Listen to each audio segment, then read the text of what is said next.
ओम शांति। आज मैं आपके सामने प्रस्तुत हूँ शिव बाबा की अव्यक्त मुरली लेकर के। और अव्यक्त मुरली से कुछ बातें मैंने निकाली है। वैसे तो अव्यक्त मुरली बहुत शानदार होती है, उसमें हर एक पॉइंट भरा होता है, उसे सुनने से मन ही नहीं भरता है। लेकिन फिर भी मैंने कोशिश की है अव्यक्त मुरली से कुछ विशेष पॉइंट निकालने की और आपके सामने प्रस्तुत कर रही हूँ। तो आइए सुनते हैं अव्यक्त मुरली से कुछ महावाक्य परमात्मा के, मीठे बाबा के। तो पहला महावाक्य है, स्नेह की शक्ति द्वारा समर्थ बनो, सर्व आत्माओं को सुख शांति की अंजलि दो। अर्थात जब हमारे अंदर स्नेह होगा तभी इस संसार में जो इतनी दुखी अशांत आत्माएं हैं, हम उन्हें सुख शांति का अनुभव करवा पाएंगे। बाबा ने कहा है कि बच्चे, अगला पार्ट तुम ही लोगों का है, तुम्हें ही प्ले करना है उस पार्ट को। और आप तभी प्ले कर पाओगे जब आप सुख शांति से भरपूर रहोगे। जो अशांत दुखी आत्माएं हैं वो आपकी एक नज़र से निहाल हो जाएंगी। लेकिन ऐसा तब होगा जब आप सुख शांति से भरपूर होगे, तभी आपकी एक नज़र पाके ही जो अशांत है, परेशान है, वो सब आत्माएं शांत हो जाएंगी। और दूसरा है, जब हम स्नेह में समा जाते हो तो कोई भी परिस्थिति सहज अनुभव हो जाती है। अर्थात जब हम शिव बाबा के स्नेह में रहते हैं, परमात्मा के स्नेह में रहते हैं, तो हमें किसी भी मुसीबत का अनुभव नहीं होता है, क्योंकि हम तो परमात्मा के स्नेह में है ना, परमात्मा की याद में है। तो हमारी समस्या का मालिक स्वयं परमात्मा होगा, उसे चिंता होगी कि हमें कैसे इस समस्या से बाहर निकालना है। और जब हम परमात्मा के स्नेह में रहते हैं तो हमें कोई भी बड़ी से बड़ी समस्या लगती ही नहीं है। और वैसे भी बाबा कहते हैं कि कोई भी बड़ी से बड़ी पर्वत जैसी समस्या है उसको राई करो और राई को रुई बना के उड़ा दो, मतलब कोई समस्या है ही नहीं। लेकिन ऐसा तब होगा जब हम परमात्मा के स्नेह में समाये रहेंगे। और आपको पता है परमात्मा का स्नेह इस संसार की समस्त खजानों से भी ऊपर है। अगर आपने एक बार परमात्मा के स्नेह का अनुभव कर लिया तो आपको किसी और चीज़ की ज़रूरत ही नहीं पड़ेगी। और बाबा ने कहा है जहाँ परमात्मा का स्नेह है ना, वहाँ इस संसार की मान शान सब कुछ आपके पीछे पीछे आएंगी। तो अगर हम परमात्मा के स्नेह में समाये रहते हैं तो हमें किसी भी परिस्थिति का सामना करने की ज़रूरत ही नहीं है। वो परिस्थिति यूं ही निकल जाती है और हमें पता भी नहीं चलता है। तीसरा पॉइंट है, जो निरंतर स्नेह में रहता है उसको किसी भी बात की मेहनत ही नहीं करनी पड़ती है। जब हम परमात्मा प्रेम में रहते हैं तो हमें अपने ही कार्य में मेहनत का अनुभव नहीं करना पड़ता है। जैसे हम आजकल की दुनिया में पढ़ाई लिखाई करते हैं, बिजनेस करते हैं, व्यापार करते हैं, तो हम कितना परेशान हो जाते हैं, लगता है कि पूरा दिन काम करते हैं और थक जाते हैं। लेकिन जब हम यही काम परमात्मा की याद में करते हैं तो हमें मेहनत का एहसास ही नहीं होता है कि मैं कोई इतना ज़्यादा मेहनत कर रहा हूँ या कर रही हूँ। बहुत जल्दी वो आपका काम समाप्त हो जाता है। और कभी आप सच में अनुभव करके देखिएगा, जब भी आपके पास बहुत ज़्यादा काम हो या आप कभी बहुत परेशान हो तो आप परमात्मा को याद करिएगा और परमात्मा से बोलिएगा कि बाबा आइए और मेरी मदद कराइए, और फिर आप चमत्कार देखिएगा अपने जीवन में। ऐसा तो मेरा बहुत बार का अनुभव हुआ है कि जब भी मैं परेशान रही तो केवल उस पल का मैंने इस्तेमाल किया और कहा बाबा से कि बाबा अब आप निर्णय करिए कि मैं आपको याद करूं या उस समस्या को। और जैसे ही मैंने उस बात के लिए ऐसे बाबा से कहा ना, अगले दिन वो समस्या ही समाप्त हो गई। तो जब हम परमात्मा के निरंतर स्नेह में रहते हैं, उनकी याद में रहते हैं, तो हमें अपनी चीज़ों के लिए मेहनत नहीं करना पड़ता है। अपने बिजनेस, व्यापार, पढ़ाई लिखाई में बहुत ज़्यादा मेहनत ही नहीं करना पड़ता है और सबका रिज़ल्ट हमेशा बहुत अच्छा आता है।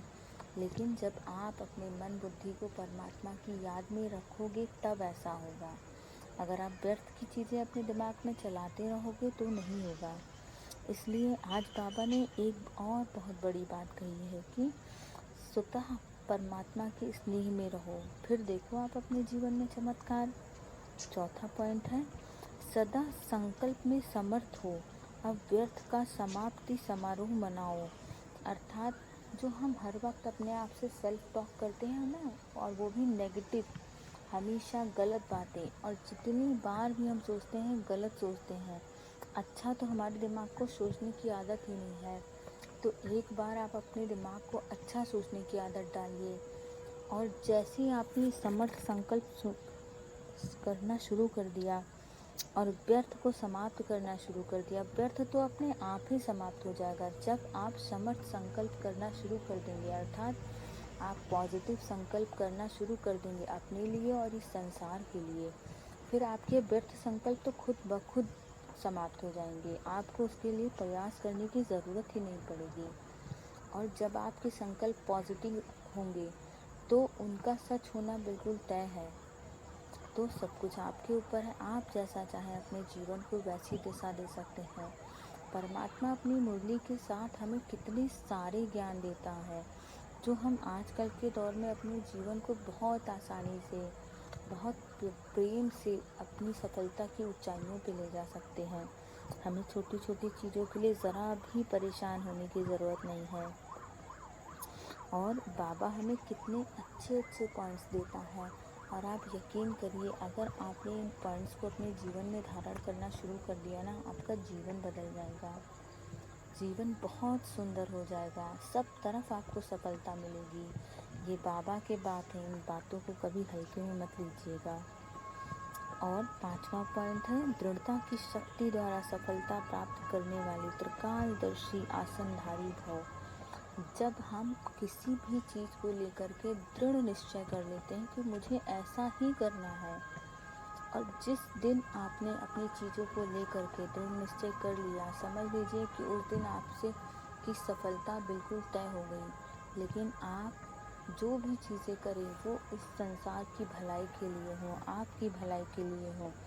ये नहीं कि आप दूसरों की बुराई के बारे में सोच रहे हैं और आप चाह रहे हैं कि आपने दृढ़ निश्चय कर लिया और आपको उसमें सफलता होनी चाहिए। नहीं, तब आपको सफलता नहीं मिलेगी।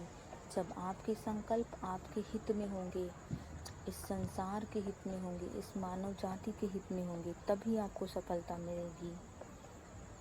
और एक बार बाबा की मुरली को धारण करके देखिए, आपका जीवन मज़ेदार हो जाएगा, आपको जीवन जीने में मज़ा आने लगेगा।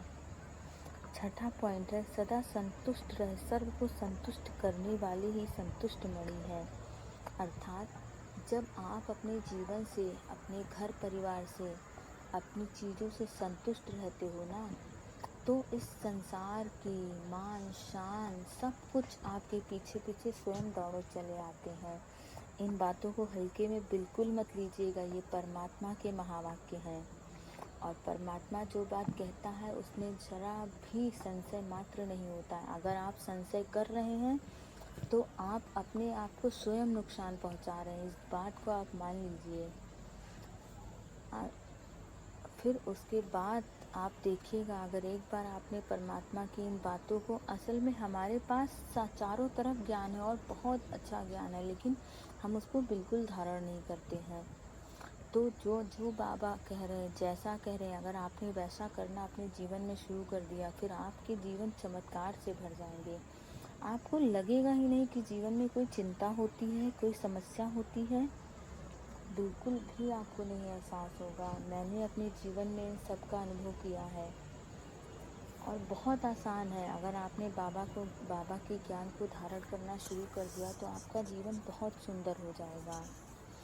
तो आज बाबा ने इतने अच्छे अच्छे महावाक्य हम आत्माओं को दिए हैं। बाबा ने अपने बच्चों को इतने सुंदर सुंदर तरीके बताए हैं जीवन जीने के लिए, उसके लिए बाबा का बहुत शुक्रिया। थैंक यू बाबा। अगर आपको ये वीडियो ज़रा भी अच्छी लगी हो तो please like share and subscribe करें। ओम शांति।